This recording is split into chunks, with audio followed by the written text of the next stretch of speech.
Assalamualaikum warahmatullahi wabarakatuh. Di video kali ini saya akan menjawab satu buah pertanyaan ya teman-teman yang nanyain kendalanya di setiap kilometer 45 sampai 50 itu terasa getar, bukan getar bermaksud getar ya, tapi kayak ada red itu di bagian CVT ya. Nah, jadi salah satu yang perlu kita cek itu di bagian mangkok gandanya dulu ya, yang paling penting. Nah, kita putar seperti ini. Usahakan si as ini harus lurus, jangan sampai oleng. Kalau misalkan oleng, nah di kecepatan 45 sampai 50 itu timbul getar ataupun red ya. Banyak sekali faktor-faktornya ya teman-teman. Jadi yang perlu kita cek apa saja. Nah, pertama, mangkok ganda ini bisa oleng disebabkan oleh satu, murnya ya, murnya yang sudah tidak rata. Nah, biasanya mur ini tidak rata. Nah, jadi kita harus perhatikan teliti ya. Kalau misalkan murnya miring, nanti si asnya ikut bengkok dan si mangkoknya ikut oleng. Jadinya timbul kendala red seperti itu. Dan yang kedua, bisa juga dari di bagian sini.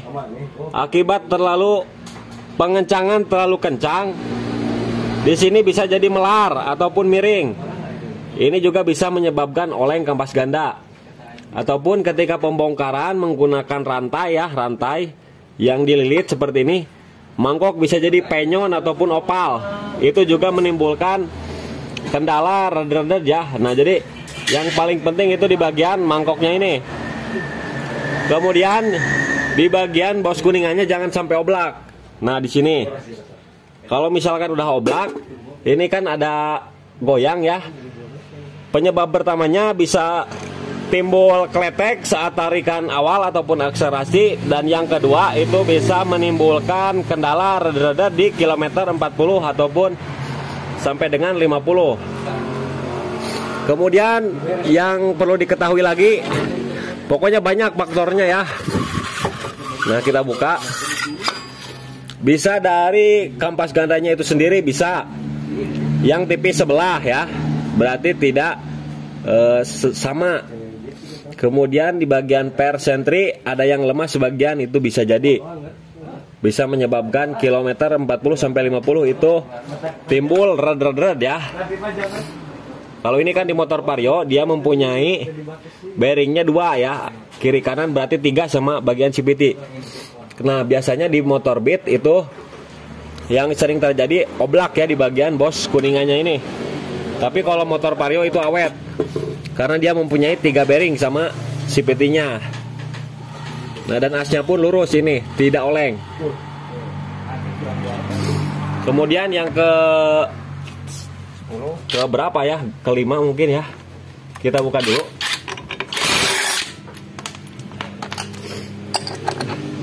Nah, perhatikan di bagian sini. Jangan sampai dekok ya. Kalau misalkan ada gandat di sini nih, nggak rata, kita bisa ukur menggunakan penggaris.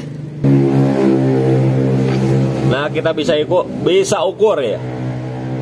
Nah, apabila ini ada celah ya, tidak rata, maka itu juga menyebabkan kilometer 40 50 itu kendala red ya.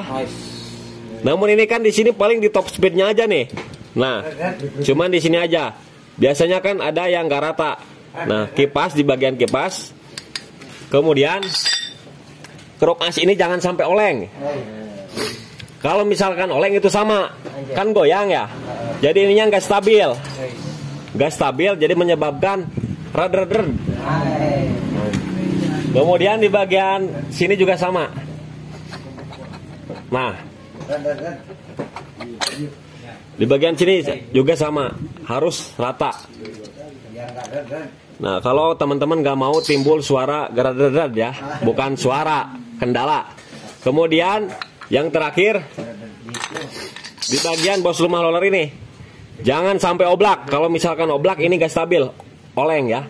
Jadi si kecepatan ataupun RPM yang dari crank as yang disalurkan ke as puli sekondari itu tidak stabil. Jadi kadang naik turun. akibat ini oblag. Nanti di kecepatan tertentu menyebabkan rad ya. Oke, jadi seperti itulah untuk penyakit ataupun kendalanya, teman-teman. Silahkan cek aja masalahnya ya. Nah, jadi udah saya jelasin. Tapi yang paling vital ya, yang sering saya nemuin itu akibat mangkok yang oleng ya, mangkok ganda oleng. Entah dari mangkoknya yang opal ataupun ininya aus, ataupun dari murnya ini sendiri. Jadi ketika proses pemasangan, kita putar dulu, usahakan si as puli sekondar ini jangan sampai oleng, biar nggak menyebabkan rad. Oke, mudah-mudahan video ini bermanfaat.